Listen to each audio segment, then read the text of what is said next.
Hi everybody, my name is Brad. Welcome to the Caught Up Soon channel. Please like and subscribe to this channel and then pass it on to other people, friends, family, so the word can get out to as many people as possible. Well, I'm going to start, I've talked about in the past and I want to do it, I'm going to start a Bible study on the book of Revelation via this channel. And so I'd like to start out today just with the introduction. So why should we study Bible prophecy, and specifically, why should we study the book of Revelation? Well, needless to say, the book of Revelation is in the Bible, and we should study the whole Bible, the entirety of the Bible, Genesis to Revelation. But it seems like a lot of people they stay away from Bible prophecy, and they stay away specifically from the book of Revelation, which I'm not sure why. But people today have questions. They have questions and they have concerns because things are going on in the world that they have no idea why. Fear has seized many people because of that. They want to know, why is this world self-destructing? They have questions.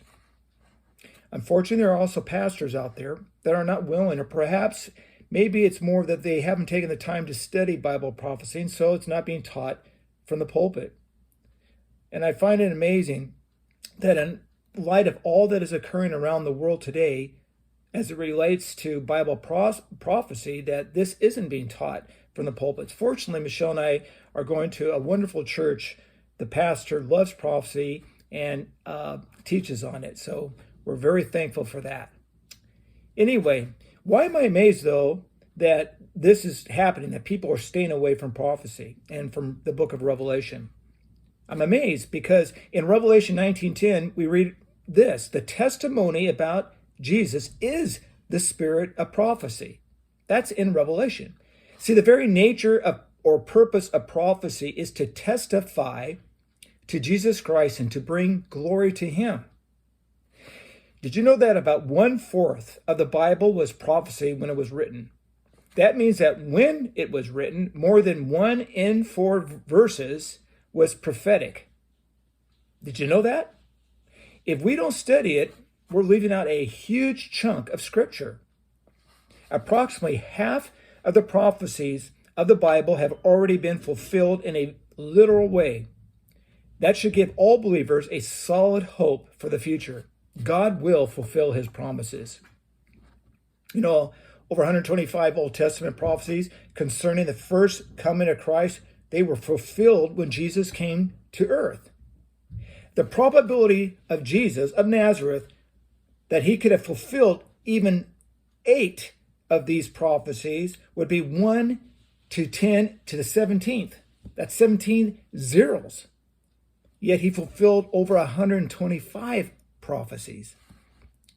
Revelation contains more unfulfilled prophecy than any book in the Bible. Something prophetic can be found in every one of the 22 chapters of Revelation. Of the 404 verses of Revelation, 383 are prophetic, amounting to 95% of the Bible. We can be assured that all of the unfulfilled prophecies in Revelation will be fulfilled literally, just like those that have already been fulfilled literally. Everything about Jesus is prophetic. His birth, his life, his death, his resurrection, his church, his second coming, and the wonderful future he has planned for those who love him. God put his stamp of approval on studying Bible prophecy. Did you know that? He wants me to understand his word. He wants us to understand prophecy. He wants to reveal his plans for us who believe. And we see this throughout Scripture. Habakkuk, chapter 2, verses 2 and 3, we read this: the Lord answered me, write down this vision, clearly inscribe it on tablets, so one may easily read it. For the vision is yet for the appointed time. It testifies about the end and will not lie.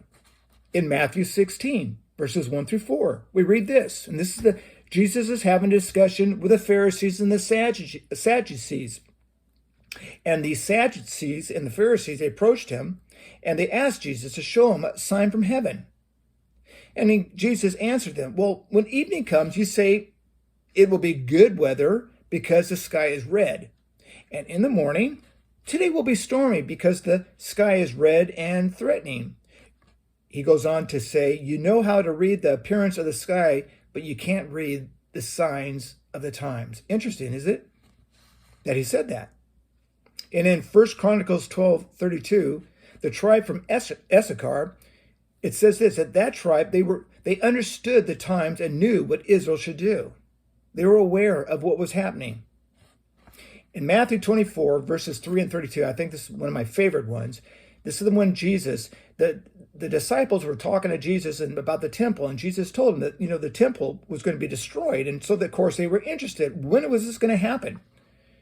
And when they approached him privately on the Mount of Olives after that discussion, Jesus pulls them together, brings his disciples in and says, look, guys, I'm going to tell you when these things will happen.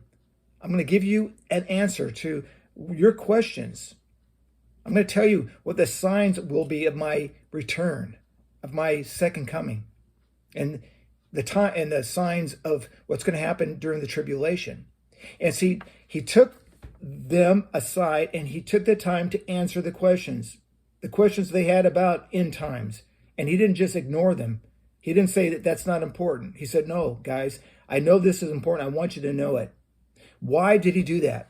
Because he wanted them to be aware of what was going to happen. Why did he want them to be aware of what was going to happen? So that they would be alert and watching for his return. Why do we know that? Because in verse 42 it says, therefore, this is Jesus. He says to them, after this conversation about the Olivet, we call it the Olivet Discourse, there on the Mount of Olives, after this conversation he had with the disciples, he says this, therefore be alert, since you don't know what day your Lord is coming.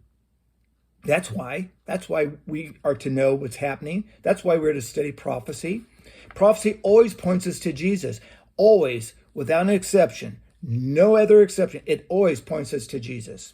And let me tell you guys, if you're at a church or if you're watching something on TV or if you're reading something or reading something or whatever on the internet and there people are talking about Bible prophecy, but it's not pointing to Jesus, turn it off, walk away, guys, because Bible prophecy will always point to Jesus. Prophecy shows us that God is and always will be in control.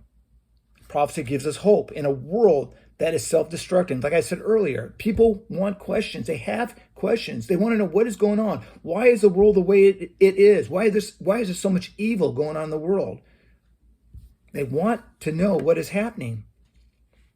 And finally, prophecy motivates us to live a holy life, establishing right priorities in our life. Jesus came back, or Jesus told his disciples that he's going away, but that someday he's coming back and he's going to come get us. And he said, so be alert and watching. Watch for my return, because he can come back at any time. And when he does, the question is, will we be excited about his return, or will we be ashamed because we weren't watching and waiting? I'm excited to go through the book of Revelation with you. It's the only book in the entire Bible that specifically tells us that we will be blessed if we read it, if we hear it, and if we obey it. Okay, guys? So I'm looking forward to doing this study with you. I hope you join with me. We'll go through it a little at a time, and we'll take some chunks here and there and see what happens. Trust God as he leads us to this study. Anyway, that's it. We'll start in chapter 1 on the next video. And so until then, I'll see you here, I'll see you there, or I'll see you in the air. God bless everybody. Bye-bye.